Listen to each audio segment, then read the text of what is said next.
Students, in our earlier classes, we studied about sexual production in organisms, then we studied about sexual production in plants, and we completed the topic double fertilization. Now, our topic is seed and fruit formation in plants. After fertilization, the ovary grows rapidly and becomes a fruit, and the ovule develops a tough coat around it and changes into a seed. Now we will study the structure of seed. The seed coat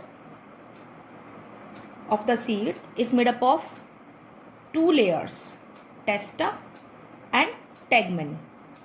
Testa is the outermost hard protective covering. It is outermost and hard covering. Tegmen is a thin layer.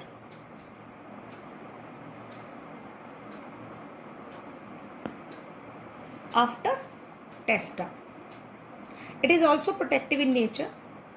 Next is hilum. It is a distinct whitish oval scar present near the pointed end of the seed. Here, the ovule was attached to the ovary wall. Then is the micropyle. It is a tiny pore. It is situated close to the hilum. It marks the opening through which the pollen tube had entered the ovule. Absorption of water, diffusion of respiratory gases mainly occur through this micropyle. Then the seed contains a tiny living plant called embryo. This is embryo. The embryo within the seed remains in an inactive, or you can say dormant state, until it is exposed to the favorable conditions.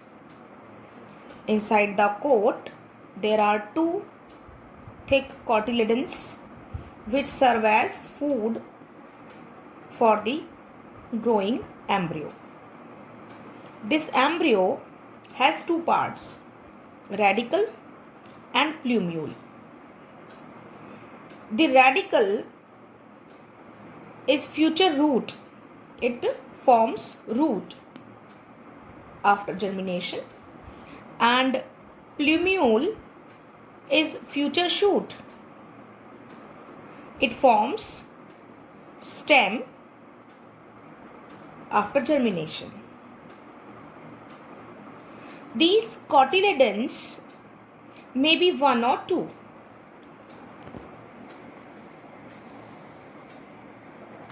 The seeds having a single cotyledon are monocotyledons. Monocotyledonous seeds, for example, grasses and cereals. And whereas ones which having two cotyledons, they are called dicotyledonous seeds, such as pea and gram. With the time, the seed hardens and dries, which helps the seed in its survival.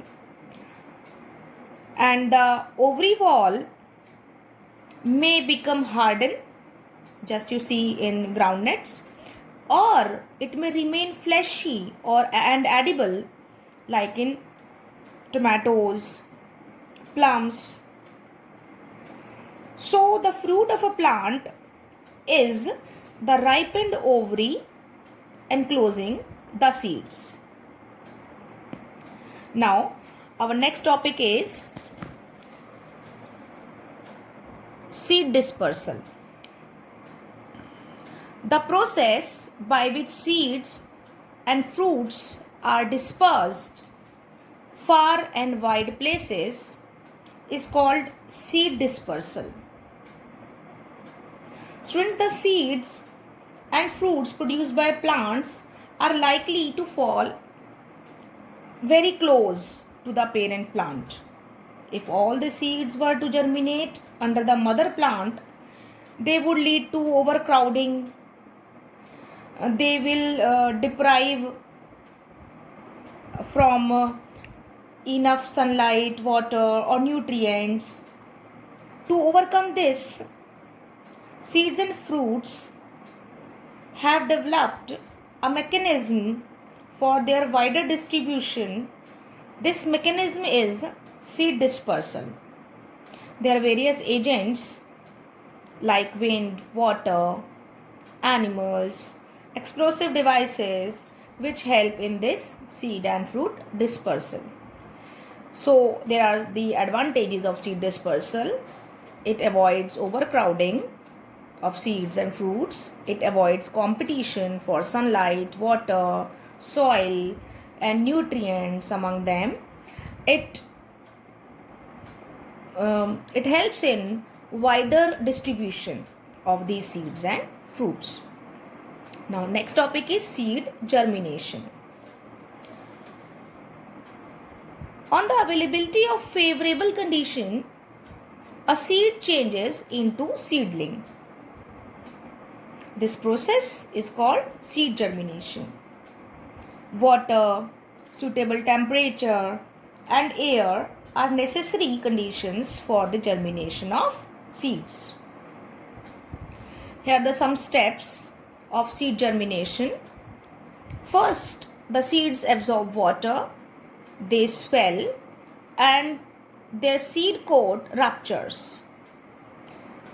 Due to the absorption of water, the enzymes activate and helps in the digestion of stored reserve food. This reserve food converts into soluble form, and this soluble food now helps in the growth of radicle and plumule. Radicle grows first and it forms roots. Plumule grows later in upward direction to form shoot. So, a seed finally becomes a new plant. Now students, this is all about the sexual reproduction in plants. This topic ends here. Our next topic will be sexual reproduction in human beings. This we will study in our next class.